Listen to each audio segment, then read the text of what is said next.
Hey YouTube, Alex here, and as promised I'm going to come back on here today and reply to Buddy Bopper's thread, which he put up I think over a week ago now, called First Thread Sort Of, and he had 6 questions that I really enjoyed. They were really great questions, and yeah, just wanted to put up my reply. Playing in the background is the CD I showed you guys yesterday in my vinyl update. Ben Poole, Everything I Want. 5-track EP, really great stuff. So yeah, without further ado, I'll jump into question 1, which was name one record you've purchased because you have an emotional connection to one song. And surprisingly, actually, this was quite a difficult question for me. You know, I thought back to a time where I was definitely someone who would hear a song and immediately go out and buy the album because of one song. You know, you know, whether I heard it on the radio or I heard a song on my friend's iPod or something, you know, I'd always hear it and then go out and buy the album, and normally I'd be let down, you know, by the album as a whole, because obviously a lot of the songs weren't as good as the song I liked, and that was probably because I was listening to mainly popular stuff and mainstream. That really didn't have any depth or meaning for me.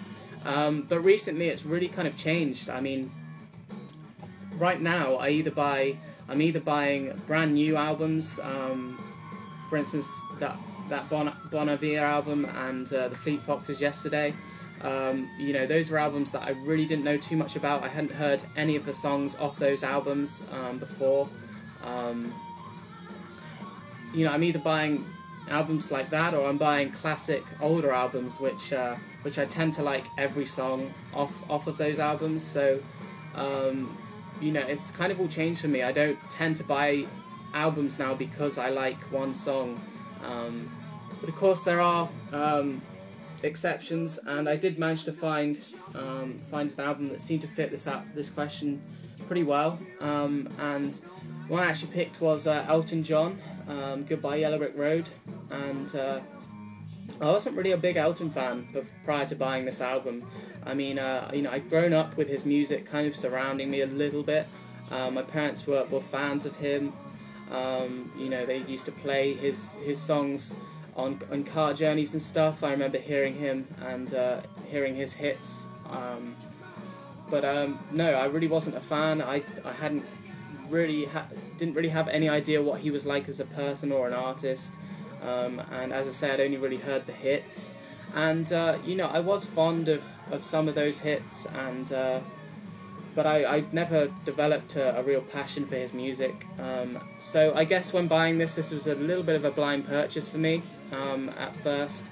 You know, I'd heard great things about it and it being a classic album and all that, but I really didn't know what I was gonna get with this, I guess. And really the reason that kind of caused me to buy it in the first place was because of one song, and that was Candle in the Wind. Obviously one of Elton's most famous songs, if not his most famous song. I think I heard somewhere recently that it's something like the most commercial song of all time, the song that's sold the most copies of all time or something, which is an unbelievable feat really when you think about it. You know, he's going up against all the Beatles stuff, all the Stone stuff, and you know, all these modern hits that seem to be making so much money, but Candle in the Wind just seems to be such a timeless song. You know, obviously he wrote it for Marilyn Monroe and then readapted it for Lady Diana when she died, so it's just an incredibly emotive song that I still absolutely adore, and that's really the reason I bought this album. But I'm so glad I did, and I'm so glad I listened to this album from start to finish, because I really did become a huge fan of his after buying this.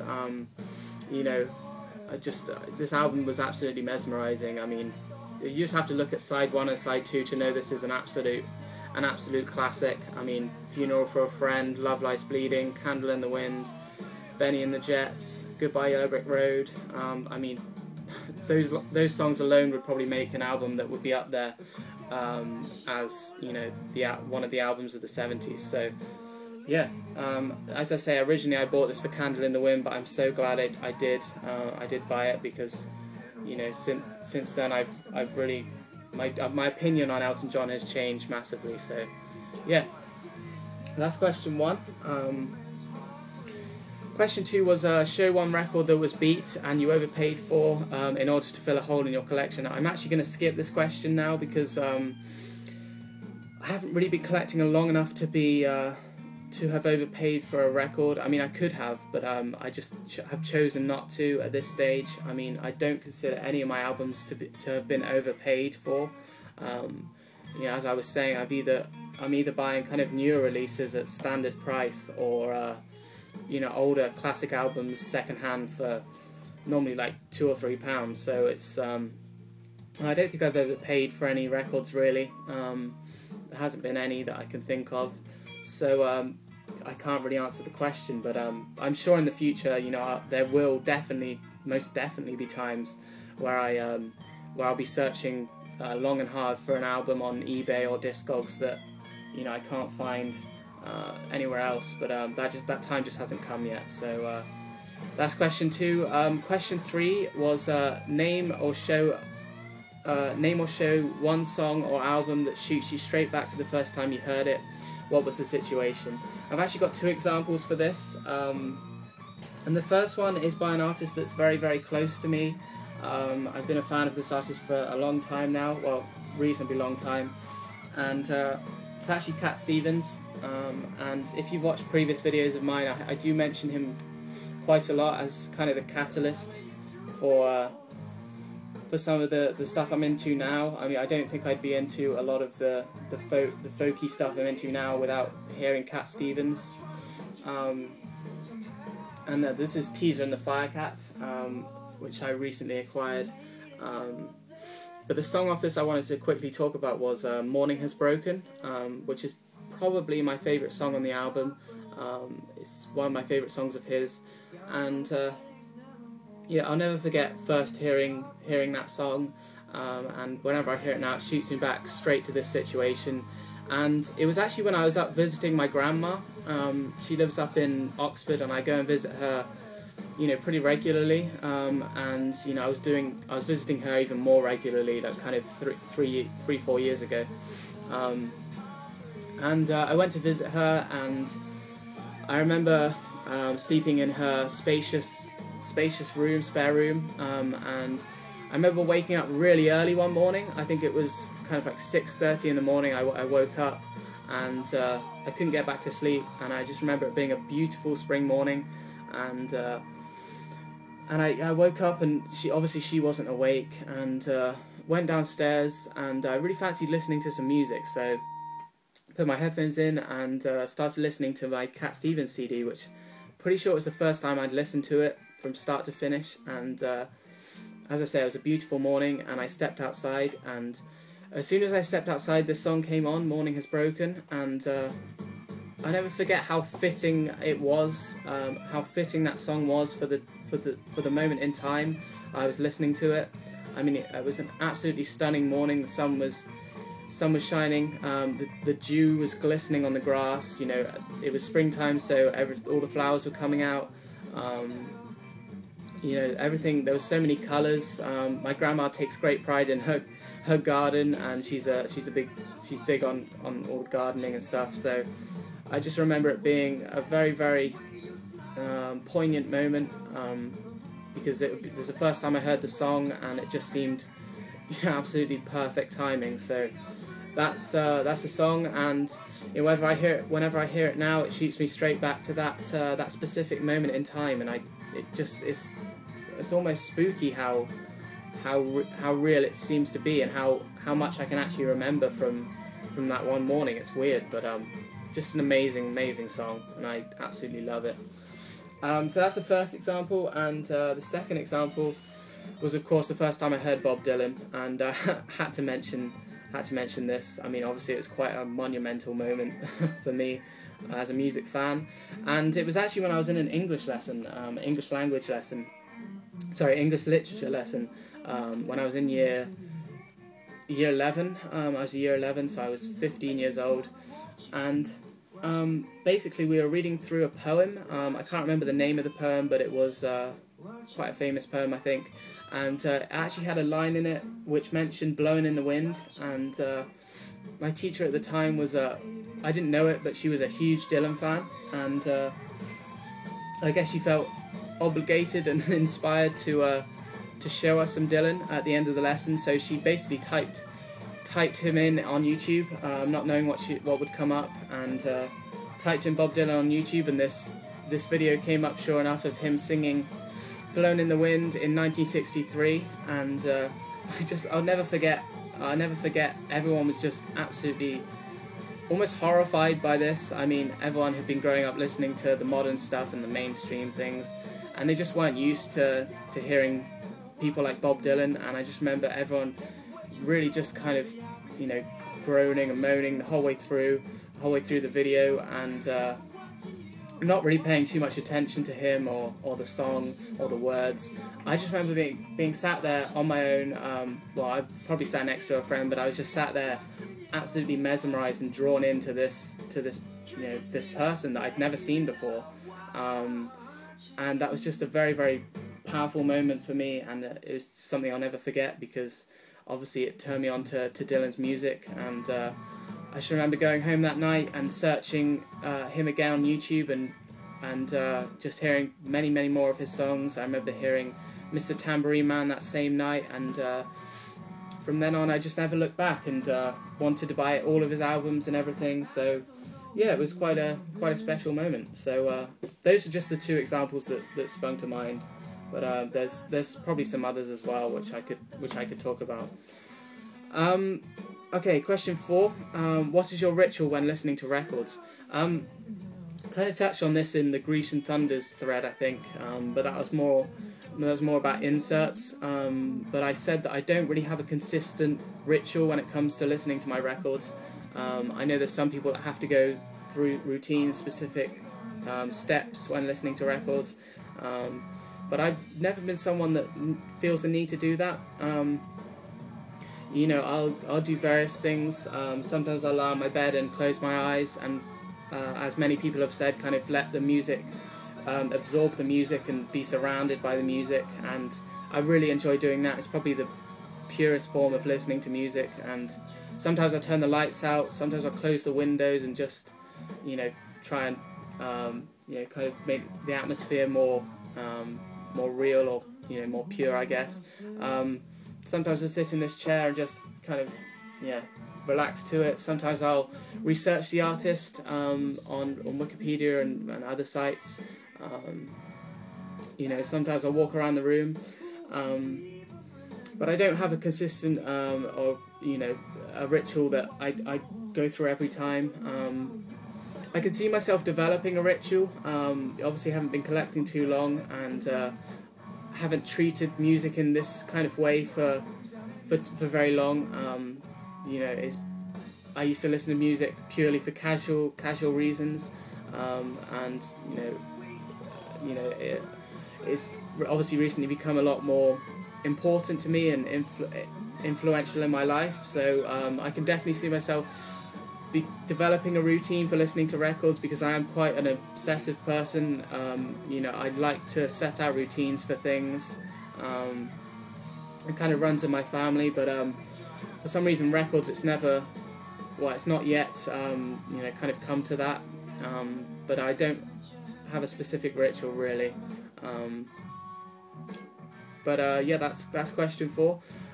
Question 5 was, if you're in a band, tell us about your most embarrassing moment on stage. If you're not, what is your most embarrassing musical moment? Okay, well, I'll first say that I'm not in a band. I have a guitar, as you can see here, probably gathering dust. Yeah. Basically, it's one of my great faults is that I haven't really dedicated enough time to learning the guitar. I mean, it takes just huge dedication to learn, and I just didn't have that. You know, I haven't had that for the last year and a bit. Obviously, been distracted with with school and stuff, but it's no excuse. I really should have worked harder at that, and you know, it's one of my resolutions is to learn the guitar, you know, over this summer and beyond. Something I really do want to do, and who knows, you know, in the future I'll you know, I'm definitely open to the idea of being a band. I think that would be awesome, but not at the moment. I mean, it's one of those things that I need to learn an instrument first. Okay, in terms of musical moments, embarrassing musical moments, the thing I have to mention is basically when I was about 9-10 years old, me and my brother used to put on these shows these shows for my parents in the living room. We used to get them in there, and we used to rehearse these songs and play them for my parents, and I just never forget how awful it was. We used to play all kinds of things. I remember playing a lot of Coldplay material, a lot of Oasis material, like songs like Fix You and Wonderwall. I remember playing them for my parents, or singing them for my parents, sorry. And it was just dire. It was awful. And the awful thing was that my parents actually filmed every single performance we ever did, which is the horribly embarrassing thing, is that, you know, at my wedding my parents could show those videos, and oh, it's horrible. It just makes me cringe thinking about it. It's horrible. But probably my most embarrassing moment, because it was just I didn't have any idea how to sing. I mean, my voice was all over the place for every song I ever did, and I just used to do these weird things when singing. It was in fact I actually discovered the video footage a few days ago actually, and put it on, and I could only watch like 2 minutes of that footage because it was just so awful. God, it just it doesn't bear thinking about really. But I remember being very into Pop Idol at the time. It's obviously Simon Cowell's thing that he's now turned into, obviously, X Factor and American Idol and all those kind of things. But back in 2002 there was Pop Idol, which was really the first one of those talent shows, and it was really hyped up. Everyone seemed to be into it at the time, especially if you were my age. And I actually remember literally crying when Gareth Gates didn't win. He was up against Will Young in the final, I think, and he didn't win, and I just remember breaking down in tears. It was that much of a big deal for me, and that's pretty embarrassing thinking back. But yeah, I remember singing the winner's single in one of those shows I did for my parents. Oh God, it was just, the thing was, it was just such awful music, and you know, X Factor and American Idol now I just make an effort not to watch, because I just find it to be the worst type of television, and just for me it just seems like a complete money-making machine and nothing more. There isn't really any genuine, I mean, there's talent, but it's not talent. I mean, you can find much greater talent, you know, in much greater obscurity, so I tend to avoid X Factor and things nowadays. But yeah, that's probably my most embarrassing musical moment. There have been others, but that sticks out in my mind as being very embarrassing, especially now looking back. Okay, so the last question was, what artist, band or genre are you focusing on at the moment, or if nothing specific, how do you shop? I don't know, I'm not really focusing on any specific genre at the moment. I'm trying to build a kind of very solid basis and foundation for my collection, and really get the core and essential albums in there, and build a diverse collection. Obviously, I'm still building it up gradually, but I think I have quite a nice wide variety of things. I haven't really built a collection that is solely one genre.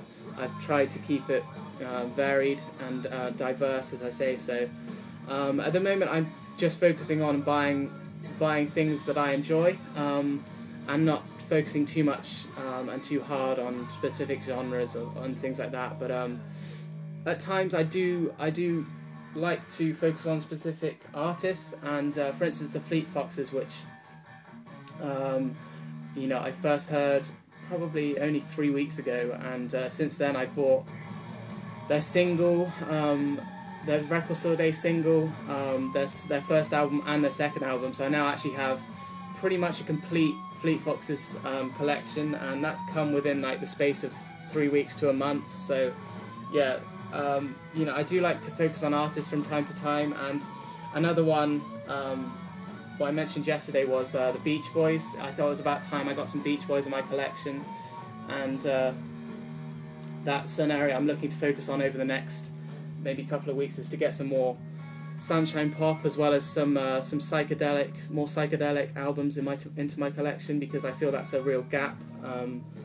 You know, that's an area where I could really improve. So, as I said yesterday, I want to get a good copy of Pet Sounds. That's an aim of mine. But no, not really focusing on specific genres at the moment. I'd like to get some more jazz if possible, because I only have, I think, 1 or 2 jazz albums in my collection, which is obviously not good enough. So I need to, you know, seek out some Coltrane and Mingus and stuff. But yeah, that's pretty much my answer to question 6, and that's the thread.